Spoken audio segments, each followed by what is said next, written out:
Welcome to the Heat versus the World podcast. And now, stand up and make some noise for your host, Joe Jacob.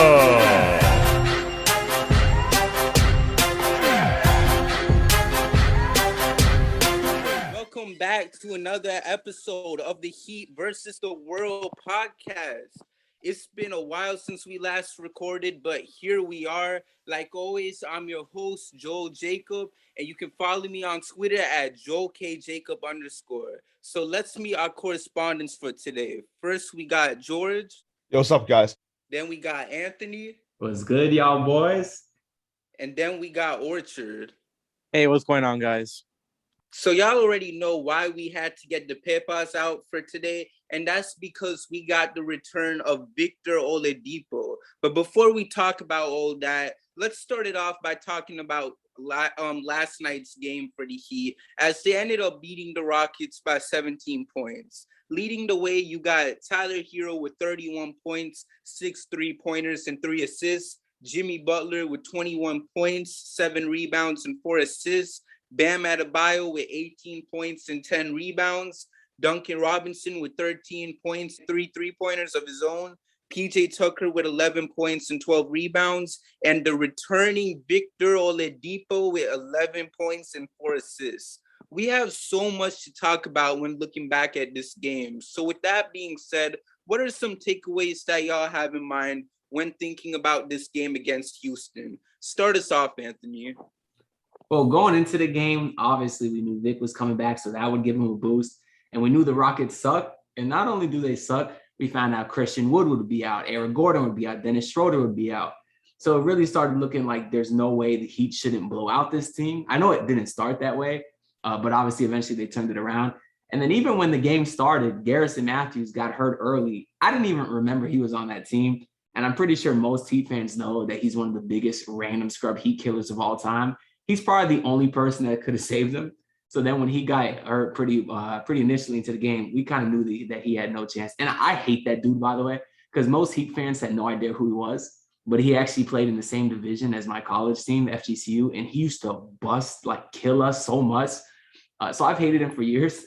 So it kind of sucks seeing him kill the Heat too. But he's okay. So I can make fun of him because he came back into the game, but he didn't score or nothing. So really, the Heat just took care of business. Obviously, it was a fun game. A lot of people played well. The Big Four played well. Even though Lowry, I don't even think he scored, but he still had his impact that he always does. And really, since I know nobody else is probably going to do it, I just want to show some love to Duncan Robinson. You know, he's been flying under the radar because really, like, his minutes have been getting cut in half. But he's been playing okay. You know, not terrible, not nothing crazy, but he's been shooting efficient, and his defense hasn't been trash. He was 3 of 7 last night from 3, so if you can get that from Duncan every night, I'll take it. So just wanted to show some love to Duncan, and he hasn't been a complete liability, which is a good thing. So, right. And how about you, George? I mean, what can you say? It was probably the perfect turnaround from a not so steady week that we had the week before. So to see them come out and perform at a high level, probably from halfway through the second quarter for the rest of the game, they dominated. So it's great to see us not choke another big lead against a team that's just not that good. Jimmy was so steady for us as well. Really, really good. 7 of 11 shooting, 21 points. There was just nothing he couldn't do. If he had played the whole game, as in if he had just stayed in the whole game and not played 29 minutes, the man would have had 40 easily. But PJ Tucker is just one of the most unsung heroes that we've ever had. When we were getting killed on the boards early enough, when he started to kick into gear, he had 10 rebounds by halftime. So keeping him in the game is crucial for our interior defense. He's that guy for us. He's the guy next to Bam to do what we need him to do. He'll never put up ridiculous shooting numbers. He did once this year, but he won't do it again. But 5 of 12 is probably less efficient than he would have wanted, but he still did really, really well. But Tyler Hero, man, come on. Tyler Hero has just become that guy for us. He's become the Donovan Mitchell, the Devin Booker off the bench, though. He's doing it in on all three levels of scoring, and he's doing it on great efficiency as well. He was 12 of 18 last night, not to mention the half-court buzzer beater that ended up putting us up at halftime. So we're eternally grateful to him and Spoelstra for figuring out what he needed to do with him after a not so good year last year. He's in running for, forget 6 man of the year, probably most improved player as well. There's not many players that actually deserve to be in talks for that award, but he could win both, and I think he deserves both as well. So it's just about keeping him going, keeping the entire team fresh, and figuring out the rotation. Right, I agree. And then you, Orchard? Like everyone's been saying, I think we had a bit of a slow start. I mean, Kevin Porter Jr. and Jalen Green, man, these two dudes, we could not guard them from the 3-point line. Like, even if we were heavily guarding them, they just seemed unstoppable. And, that was kind of the trend in the first quarter. But then, we were just a completely different team after the timeout in the second quarter, halfway through. And, I mean, I think we dominated throughout the entire game after that. Everyone had an impressive performance. Bam had 18 points, and I think he had a bit of a slow start, but in the fourth quarter, I mean, he definitely went off. Like, he was scoring back to back to back, and I think it pretty much made sure that we didn't blow the lead like we usually do. Jimmy had his normal game. Lowry didn't score any points, but it's his first game back, and I mean, I think we already know that he doesn't need to score to impact the game. He was impacting us. He doesn't even need to score. And we already won by 17 points at the end of the game. So I'm not really worried that he didn't score. Of course, Oladipo did pretty good. He scored 11 points. And Tyler Hero, 6th man of the year. He's getting that 6th man of the year award, guys. He had an impressive performance, and he's been doing it throughout the entire season. And I'm just not surprised that he got these many points because he's just like that. So overall, a great win. We did great on rebounding, 50-33. Turnovers could have been better. We had 15 turnovers, but besides that, it was a very big win. And I'm happy that we're almost fully healthy. I agree. To know that basically almost our whole squad was healthy this last game. All we're doing is just waiting for Markieff at this point. Like, it's just a great feeling. And I mean, to hear, the crowd chant for Oladipo, the Oladipo chants and everything, like, it just felt amazing to hear. And I know it had to be a feel-good moment for him. And that's why for this next topic, I want to focus mainly on Victor, since after all, this was Depot Day, right? So, we've been waiting forever for this dude's return. It's been something that we've been talking about in a lot of episodes in the past, how much of an impact he could have on this team, when would he return and all that. And you know what? Vic came in this last game, as we mentioned earlier, and had 11 points and 4 assists, while also channeling his inner Heat culture by drawing 2 offensive fouls as well. He then had a ferocious dunk, making us think that we were watching the same Oladipo from before the injuries, and he played some excellent defense too. Although Vic only played 15 minutes, it's very obvious that there is so much to talk about when looking back at Victor's season debut. So with that being said, what's everyone's reaction to watching Victor finally make his return? Kick us off, George. I mean, it's what we've been waiting for the entire season, really. He was the star that we acquired in our last trade deadline last year for Oladipo, and we kind of threw the team off to actually get him in there. Now, we didn't give a big piece with Oladipo, but we did give away picks, and he was supposed to be that the guy that could have actually slipped into the starting rotation. But he brings such an energy to this team that is so crucial and necessary every night. Even when he was on the bench waiting for his return the entire year, people he was posting his videos that he's coming back. They took extra time with his rehab for an injury that wasn't so serious, but they needed to make sure that it won't happen again. And by doing that, you got to strengthen every part of that right leg of his. So to see him back and happy, and he was running as well. He's got that quick first step back. He's not laboring. He's not doing anything like that. He wasn't taking it easy last night. He had a slam in the third. He looked like the player that we all wanted him to be. Now, is he going to do that every single night? No, there's going to be nights where he won't be able to if he's got soreness or anything like that from post game or close back to backs.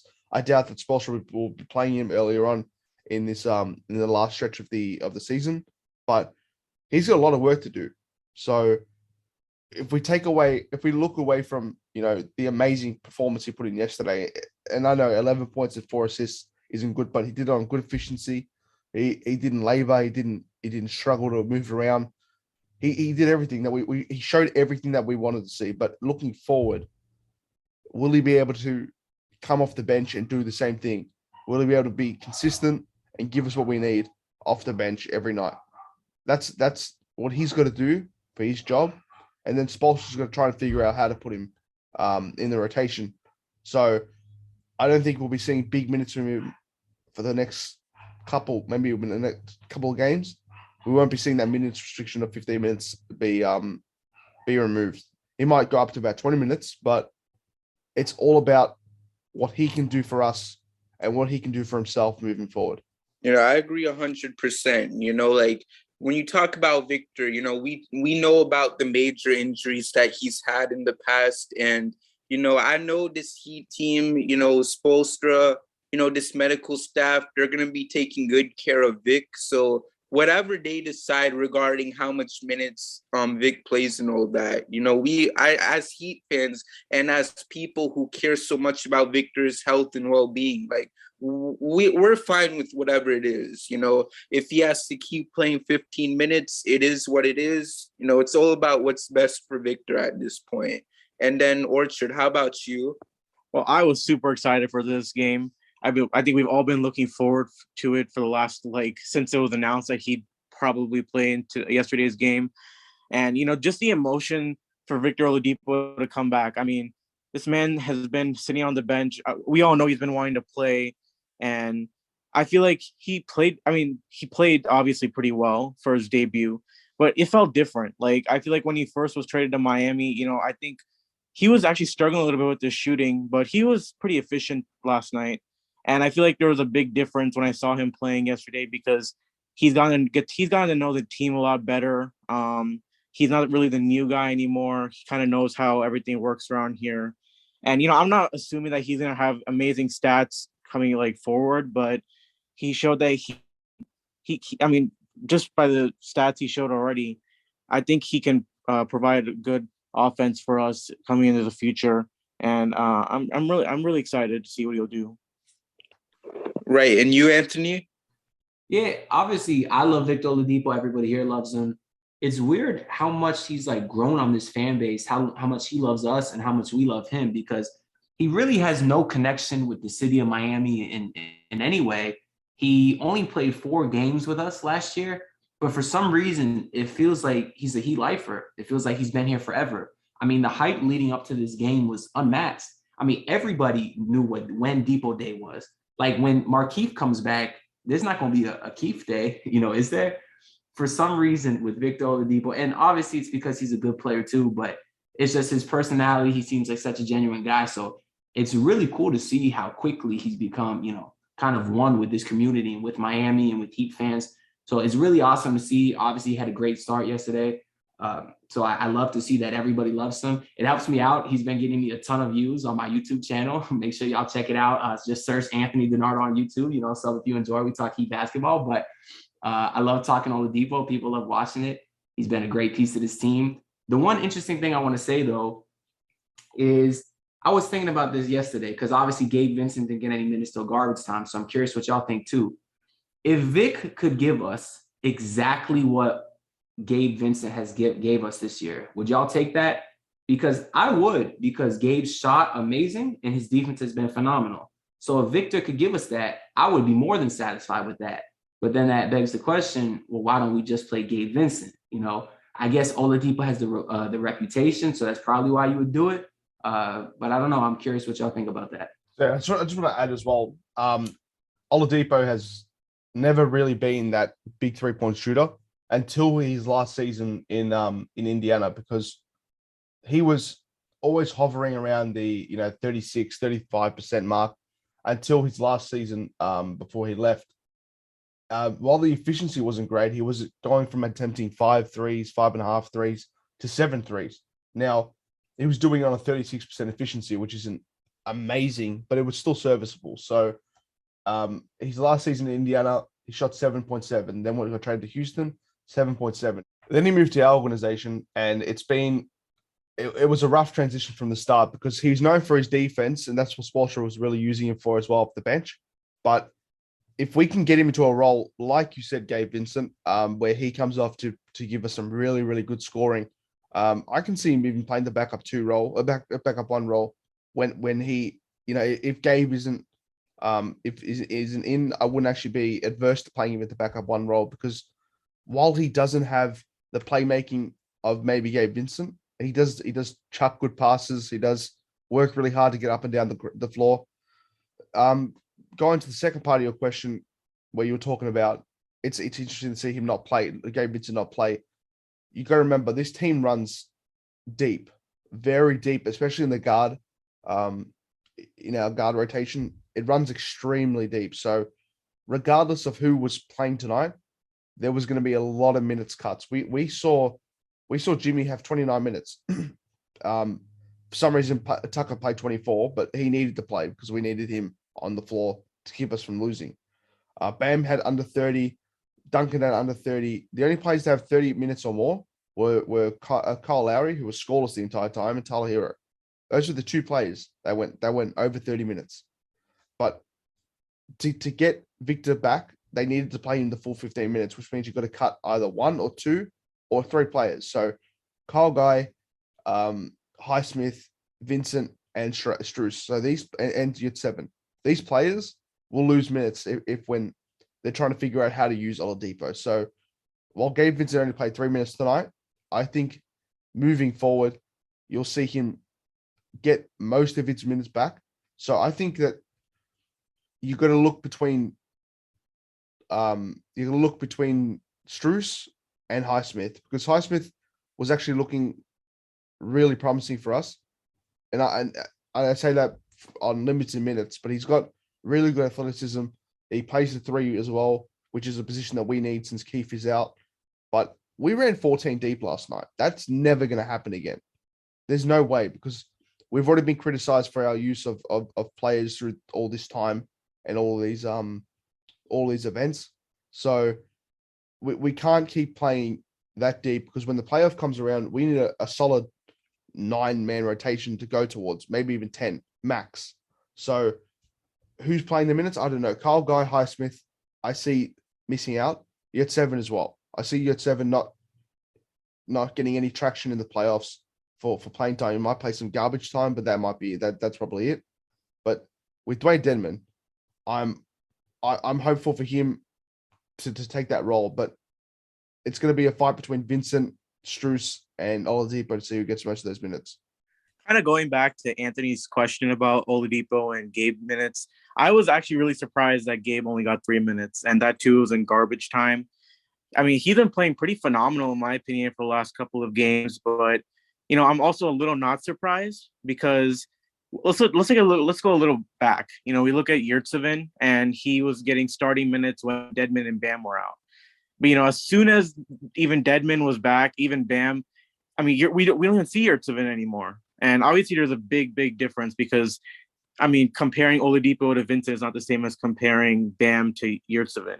But I kind of see the trend there, and I feel like Gabe and Oladipo should get their minutes split if Oladipo is starting to play as well as Vincent. And here's why. We don't have many games left in the season. I mean, I don't really know how good of a sample we're going to get of what Oladipo can produce for this team. And Gabe Vincent's already shown that he can be really productive off the bench. I mean, he's done it when we're missing most of our players. He's doing it right now, even when we're healthy. And I just think that getting rid of his minutes for Oladipo is kind of unreasonable. And don't get me wrong, it's nothing against Oladipo. We just it's just towards the end of the season, and we just don't know how well he's going to play. I mean, he could put up great stats, but we don't know if it's going to be consistent. But with Gabe Vincent, we actually have a consistent, amount of games. He's played pretty much a good amount of games for us to know how well he can play. And so it's a little bit of a toss up. And again, if Oladipo can play as well as Gabe Vincent, I would honestly want to split their minutes up. And I guess depending on who's playing better, they get a little bit more time. Those are just my thoughts. Yeah, it's you both bring up interesting points because to George's point, this team is super deep. The guys that were, that George said were 14 deep, but that really wasn't technically the case because most of those guys was garbage time. But the guys that did come in during garbage time, those are guys that have had 30-point games this year. Max Strus, when he finally got the consistent playing time back when Lowry was out, he was balling again. He as a starter, he's up to like 45% from three on 10 attempts per game. That is not, no end of the bench player type stuff. That is quality starter player type stuff. But those are the end of our bench guy stuff because this team is so deep. We didn't see Strus get into late. We didn't see Gabe Vincent get into late. Even when Dedmon was out, Omer Yurtseven was averaging near 15 and 15. But obviously, when Dedmon comes back, he has to play. So we got a dude capable of averaging 15 and 15 on our bench. So this team is super deep. So obviously you got to pick guys that are going to have to sit. And then to Orchard's point about splitting Vic and Gabe's minutes, I kind of like that because he brought up a good point. There's limited time left this regular season to kind of get Vic acquainted back into the lineup, back into the rotation. I think there's only 16 games left.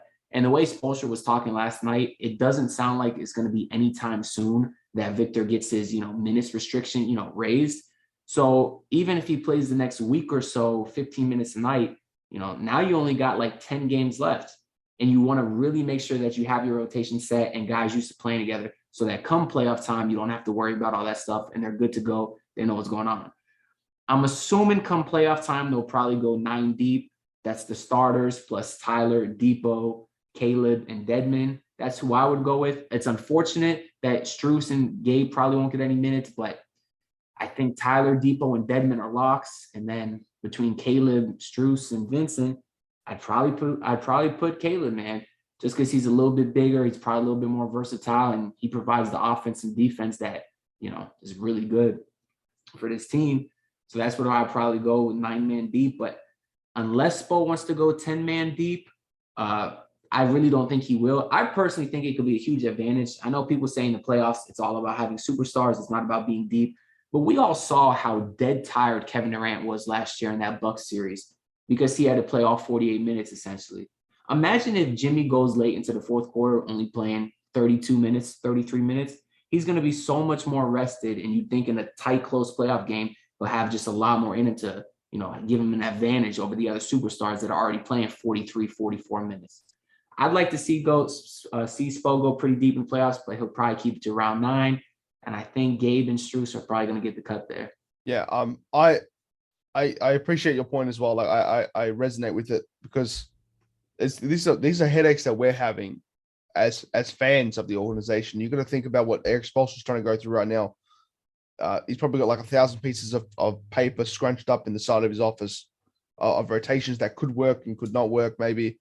But I'm really, really interested to see how he's going to try and work out this guard rotation because, take away, if you look at if you take away the starters plus Tyler Hero, so that's 6 right there. You need Dedmon as the backup center. You need Caleb as the backup wing, who, you're already nearly running out of spots. That's 8 right there. So I'm really excited to see who's going to take that spot. Is it going to be Gabe Vincent or Oladipo, or is Strus going to come in and take it as well? Because he could just as easily take it. Now, the last few days I've been really zoning in on that argument. Who's going to win? Who's going to take that spot? Who's going to be that star for us, coming off the bench? Because every other team, every other contender has that one star. Kevin Durant for the Nets, the Bucks have Giannis, Steph Curry, on Golden State.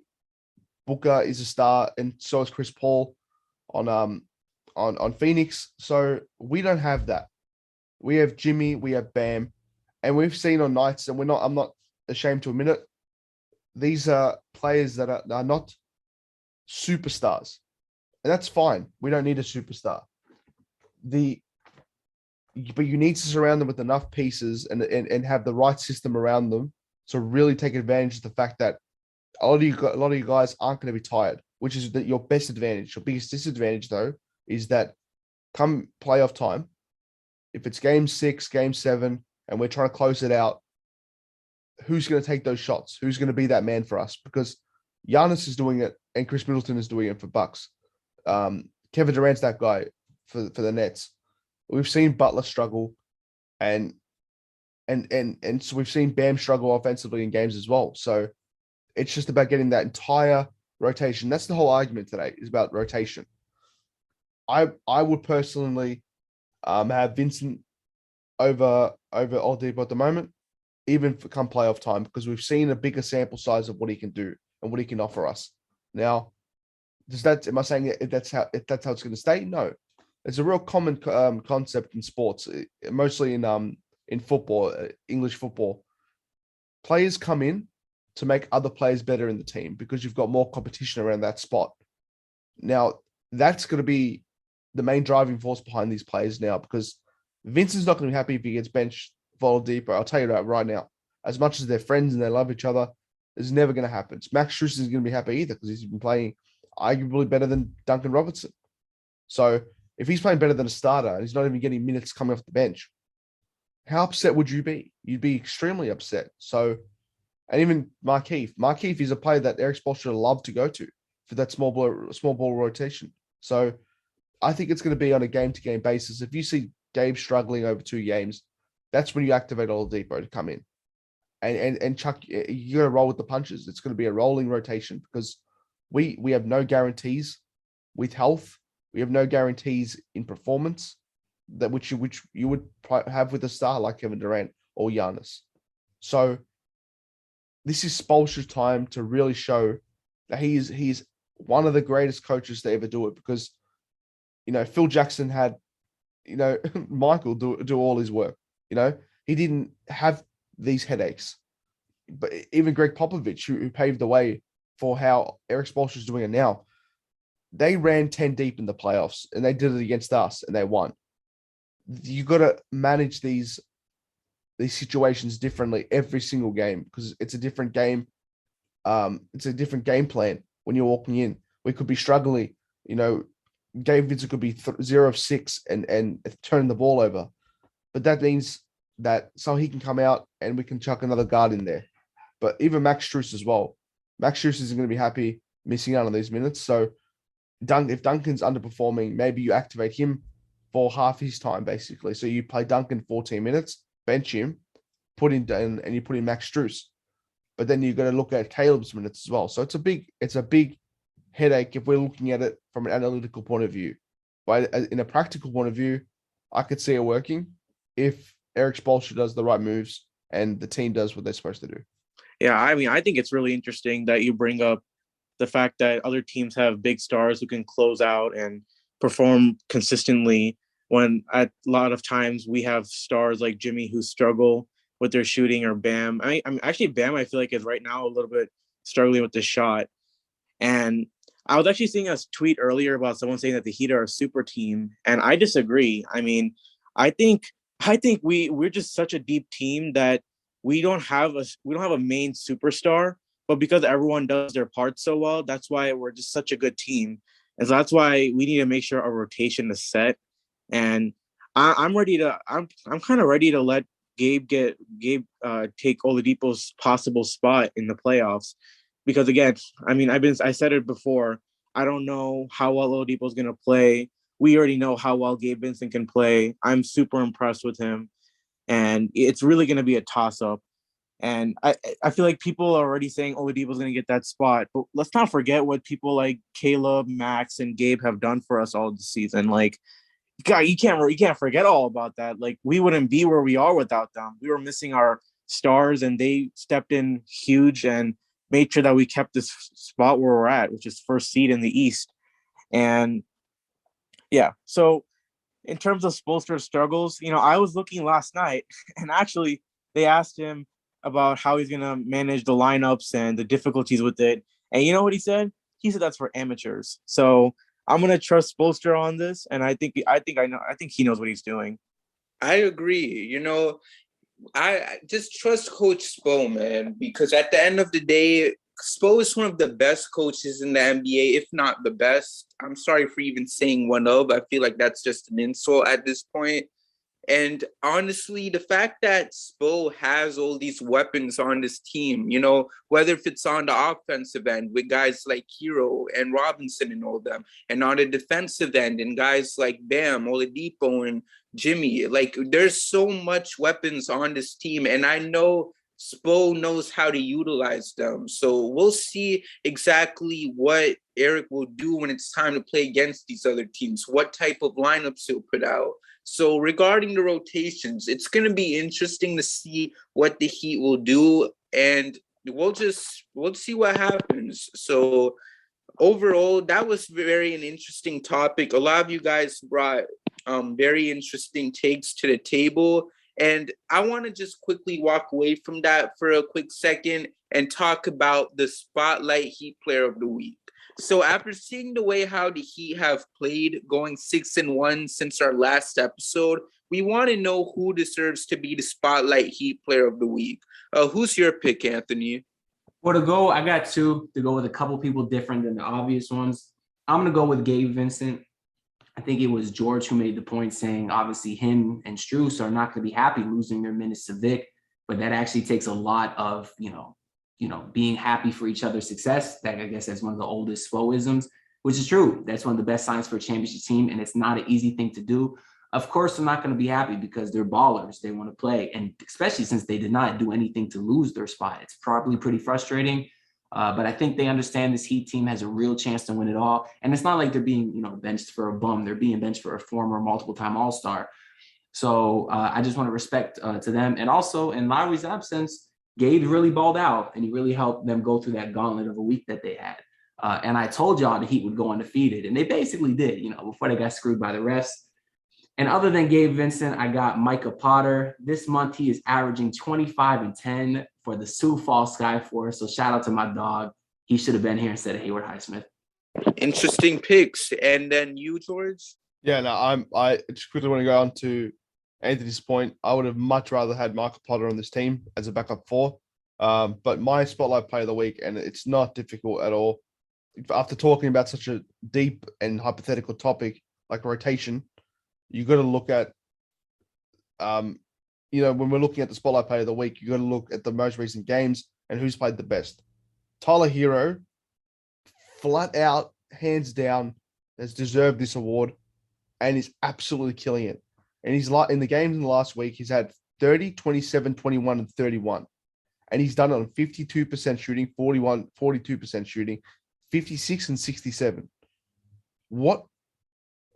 In what world do we live in when we see these numbers from anyone like that? He also hasn't missed a free throw since the San Antonio game. So I'm dumbfounded that this man is having the year that he's having off the bench as well. So I know he's playing 33 minutes a night. I get it. But when you've got some guy like this coming off the bench and giving you 23, he's our leading scorer as well. So when you got him doing this, coming off the bench, scoring half court buzzers, so you can't give it to anyone else. He's been our spark. He's been the young goat that we need. He's our sixth man of the year. He's our most improved player. So I'm taking him hands down. It's Tyler Hero. And you, Orchard? Hey, I was actually between George and Anthony. I was between Gabe Vincent and Tyler Hero. And I'm actually going to go with Gabe Vincent this time. I feel like Hero is the obvious pick, and don't get me wrong, he's been balling. Like, this man has been putting up insane stats. The reason he's not my spotlight player of the week is because we know he can do this. He's an amazing player. He's done this all season long. I'm going to go Gabe Vincent because, again, he's filling the point guard position while Lowry's out. I mean, Lowry's back, obviously, but at the time, he had to fill in the position, and just like how he did before, he did amazing. I mean, it's just really impressive to see the transition he's had since last year. I mean, last year we barely even saw him play. I mean, and now this year he's playing like he gets average minutes for the last couple of years. I mean, 20 points against the Bulls, 21 against the Bucks, 16 versus the 76ers. That's just amazing. And I think he's going to develop to be a much better point guard in the next coming of years. And I think he's definitely a spotlight player of the week.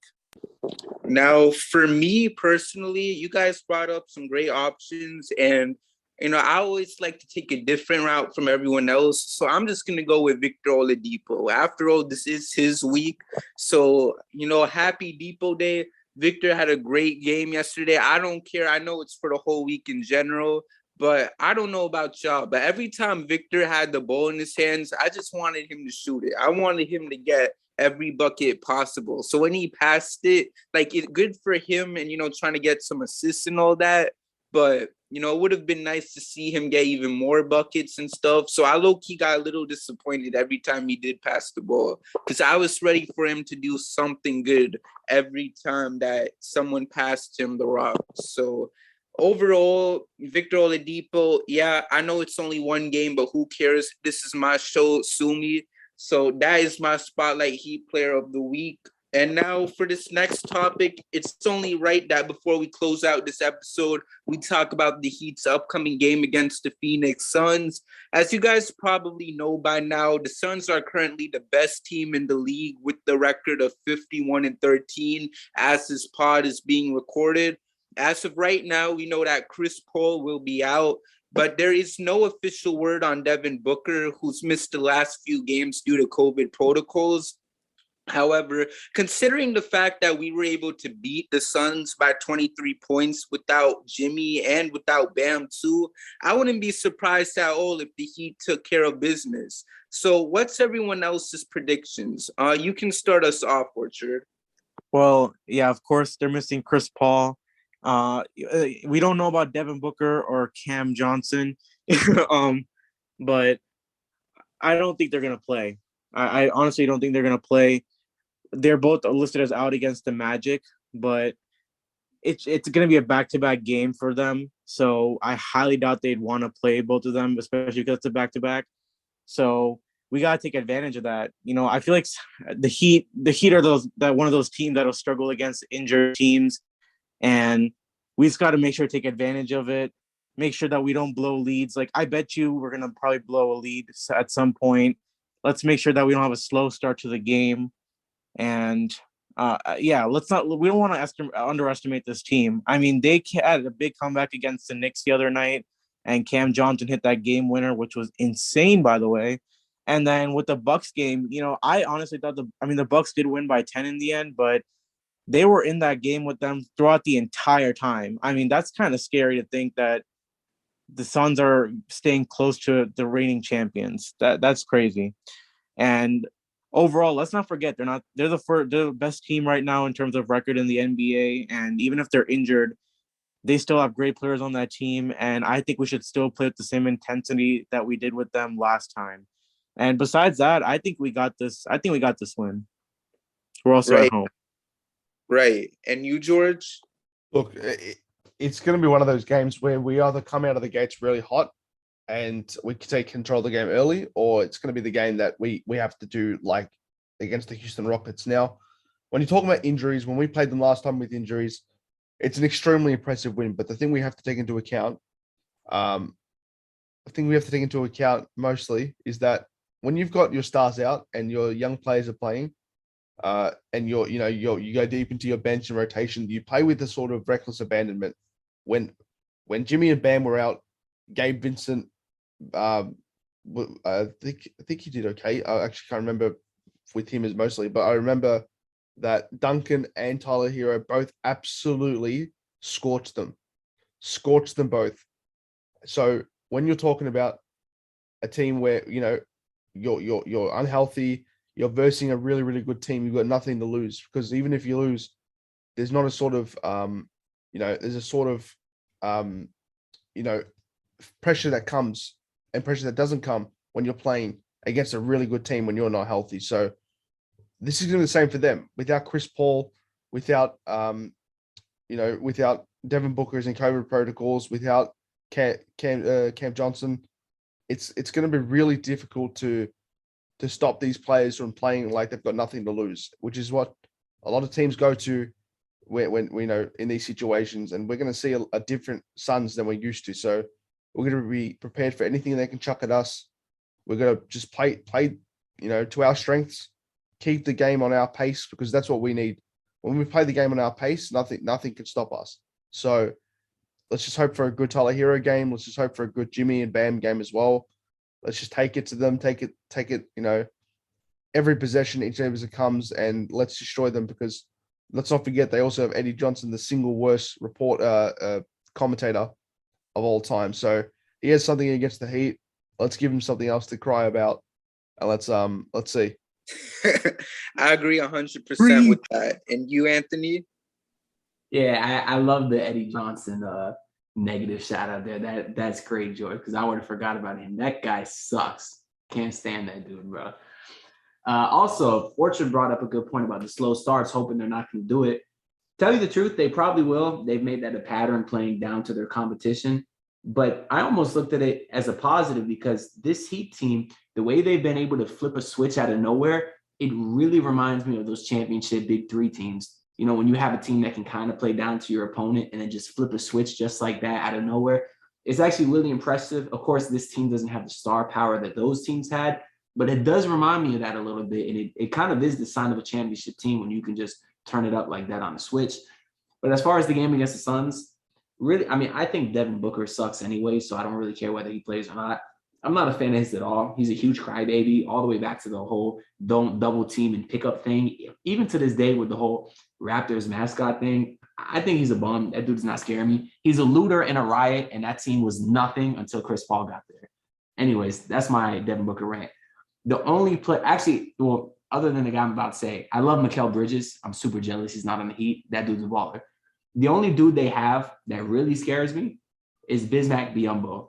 I don't know if y'all remember how annoying bro was when he was with Charlotte and when he was with Toronto. I hate that. Game 7, 2016. Oh my God. The dude turned into Hakeem. He is a bum. He's actually been playing okay since he signed with Phoenix, but that's the only guy that scares me for real. So as long as they could keep him in check, if PJ Tucker could chase him around for the 10 minutes he'll play, he will be all right. He by 45. Right. And you guys brought up a good point when you mentioned about how sometimes the Heat like to play down to some of their opponents. So as long as the Heat doesn't do that with the Suns, just because they don't have CP3 or Devin Booker, I think they should be good.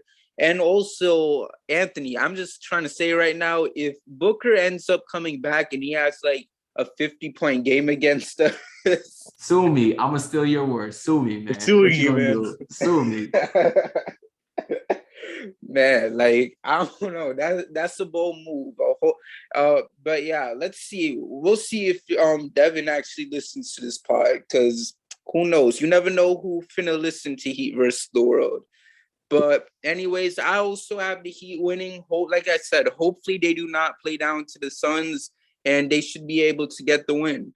Overall, we talked so much in today's episode. Before we close it out, I want to thank you all for tuning in. And if you want to check out more Heat vs. the World content, go ahead and follow our Twitter and Instagram page at HVTW Podcast, while checking out our website at hvtwpodcast.wordpress.com.